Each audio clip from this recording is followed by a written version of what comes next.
Two can play that game. Thoughts on Chris Curtis's rant on Twitter about him being lower in the card than Rosas versus Rodriguez 5 hours ago? I'll give it a little checkup. This is a different Chris Curtis. The action man. There he is. Okay. So he says, it's Lyoto Machida, bro. Okay. Not gonna lie, that bout order is completely fucked. One of the best cards of the year, and I get bounced from the main card for a child.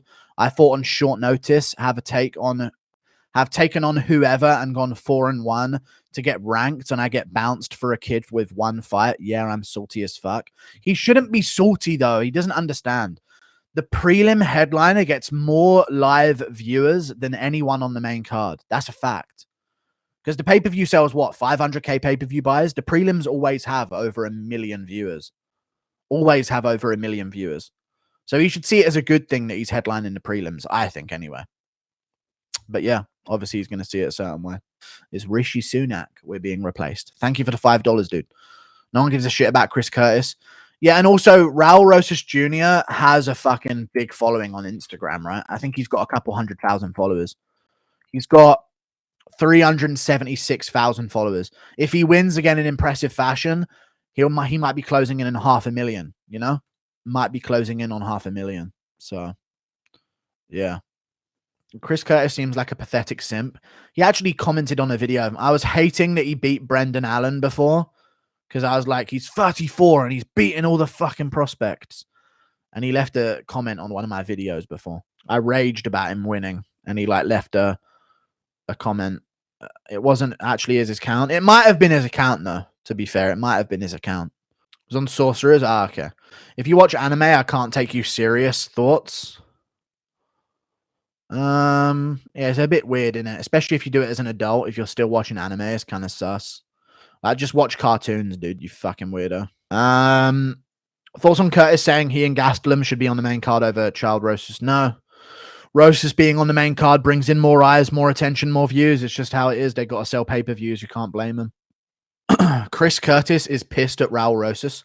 I saw that, but there's like no reason for it. Raul Rosas is a massive name in the sport. And to be fair, Chris Curtis should be thankful that he's in the headliner of the prelims because it's a much bigger position than the opener of the main card.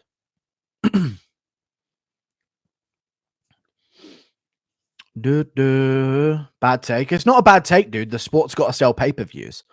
And there's going to be like a Mexican fan base of a few of like maybe, I'm not talking crazy amounts, but I'm talking about yes or no, with nearly 400,000 Instagram followers for Raul Rosas, there's probably a Mexican fan base of about 15,000 Mexicans that are going to buy the pay-per-view for him. Right? So maybe like even just 10,000, you know, like it's just like a little bump, whereas none of that exists for Chris Curtis, in my opinion. And there's even going to be young people interacting with all of his stuff in the fight build up. Like you can see based on, what was his Octagon interview numbers in his last fight? Dude is a star. Even if he doesn't have the characteristics of the star, it's just like the fact that he's a young dude is enough for people to sort of rally behind him, you know? And to make him relatable. He's 17. You know what I mean? Like that's headlines alone.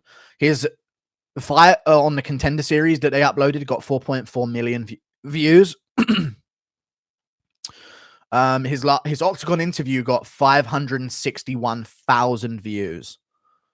That's crazy. So I'm guessing there's actually a few more, maybe 30,000, 25,000 people that will buy the pay-per-view for him. So that's a little bump to the pay-per-view, whereas Chris Curtis probably brings a few hundreds. And also, yeah, more people watch the prelims than the pay-per-views.